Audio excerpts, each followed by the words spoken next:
imagine for a moment that somewhere in the middle of Texas there was a large foreign military base, say Chinese or Russian.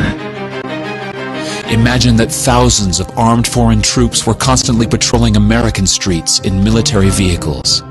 Imagine they were here under the auspices of keeping us safe, or promoting democracy, or protecting their strategic interests. Imagine that they operated outside of U.S. law and that the Constitution did not apply to them.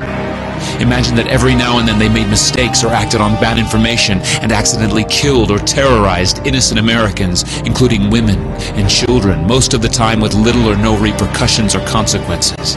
Imagine that they set up checkpoints on our soil and routinely searched and ransacked entire neighborhoods of homes. Imagine if Americans were fearful of these foreign troops and overwhelmingly thought America would be better off without their presence. Imagine if some Americans were so angry about them being in Texas that they actually joined together to fight them off in defense of our soil and sovereignty because leadership in government refused or were unable to do so. Imagine that those Americans were labeled terrorists or insurgents for their defensive actions and routinely killed or captured or tortured by the foreign troops on our land. Imagine that the occupiers' attitude was that if they just killed enough Americans, the resistance would stop, but instead, for every American killed, 10 more would take up arms against them, resulting in perpetual bloodshed. Imagine if most of the citizens of the foreign land also wanted these troops to return home. Imagine if they elected a leader who promised to bring them home and put an end to this horror.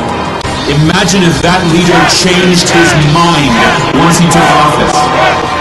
The reality is that our military presence on foreign soil is as offensive to the people that live there as armed Chinese troops would be if they were stationed in Texas.